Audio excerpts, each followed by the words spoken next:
Hello guys, my name is Alex and welcome to my first regular Monday here on Trans 5.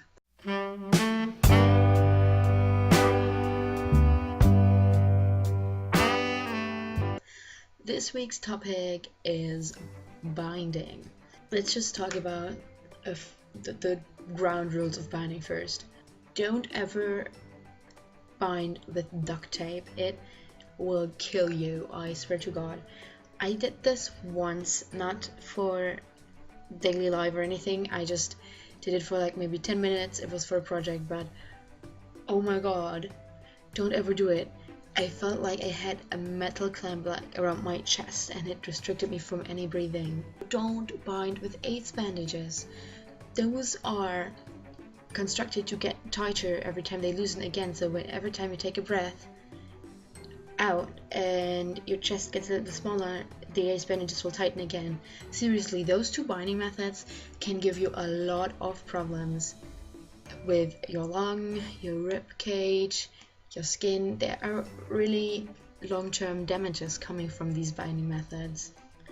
Okay, another very important binding rule is that you don't bind longer than 12 hours.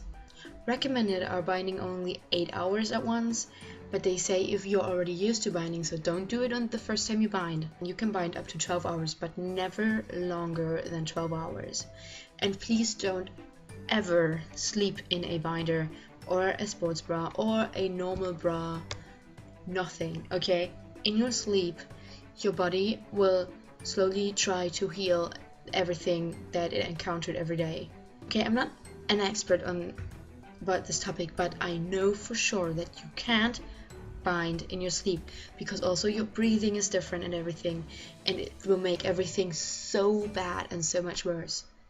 Don't ever sleep in anything that is too tight around your chest and constricts you from anything. Not even in a normal bra you should sleep. Now that we've spoken about these ground rules, which are the most important things that you should know about binding, let's talk about what you can do, how you can bind.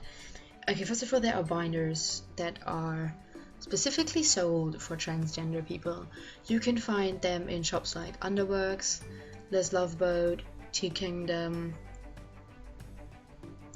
There are a few more, I think, but those are the ones coming to mind first. Okay, you can order these binders. They are usually from maybe $20 up to $70. They differ in quality. I would not recommend you to buy those cheap binders for $10 off eBay, especially not if you are rather large-chested. I've heard that some people with maybe an A or B cup had great experiences with those, but if you're a C cup or larger, don't order them. The material they use in the front of your chest is not really stretchy. You just don't use those. They can be dangerous as well. Please rather invest the $20 more for the quality and the safety, because it's your body, okay? You should take care of it at the very least. So as long as you order in the right size, please always pay attention to the sizing charts. Never think like, if I order one size small, it will bind me even more. Well, no.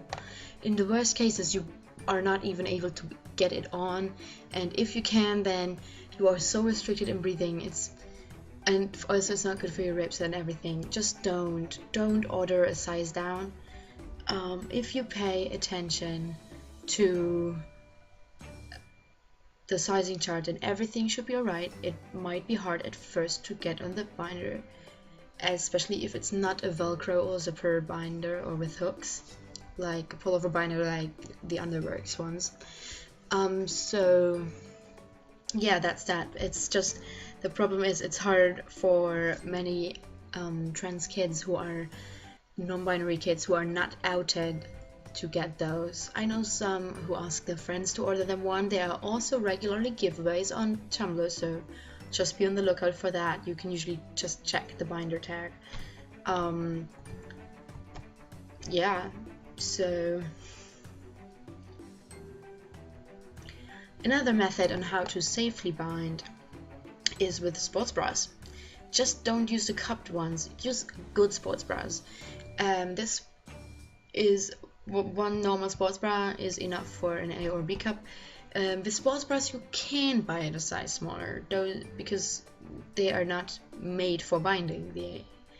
they are made for sports. So that method works especially well for smaller chested people. I already at the moment still use sports bras. It doesn't get me completely flat, it just makes me happy because it is flatter than before, so I can wear more masculine clothing without looking ridiculous. Side note, I'm a large chested guy, like really large. And also in PE class, there's nothing jiggling around anywhere, so it doesn't cause me dysphoria. My method is actually that I'm layering 2 sports bras. I made a video about this on my main channel, I'm just gonna link it below, where I explain to you what kind of sports bra I use and how I layer it in depth, so yeah. There are some more binding methods I found online, some of them do-it-yourself methods, but unfortunately most of them only work on people with chests from maybe A to C, cup sizes wise. I'm just going to give you some links below for some other tutorials. There are some organizations that you can check out who do binder giveaways. For some of them you need the consent of your parents, but it should be okay. For example, there are Wolf Binder Exchange, the Big Brother Binding Program, and a few more. Some of them are only for specific countries, like exclusively in the US, but there are some that are worldwide, like Morph. You should definitely check those out. As I said, I'll put just all the links below, so you can just go and check there. When you wear a binder, you will sweat a lot, and it's direct skin-on-skin contact. And if you bind for 6 hours or something straight, that's not going to be pleasant for you.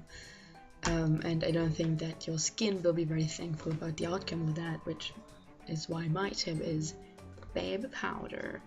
You can use it before you bind and especially after you're done binding. And it's just so very, very helpful in many ways. Also, I'm really sorry about the quality of this week's video. I don't have a proper camera at the moment, so this is just webcam quality. I'm really sorry. It's going to be normal again soon. I don't think I can tell you that much more right now, so please just be responsible, bind safely, and yeah, just bind safely. You don't, because the main consequence that you can get if you bind wrong and have future restrictions from this, like for example a deformed rib cage, or you get really serious problems with your lungs or skin or anything, it's not only a major health problem that is going to follow you your whole life, but also some surgeons won't want to perform top surgery on you. So bind safely so that in the future you don't have to bind at all anymore. Great guys, so I hope this was even a little helpful, and bye.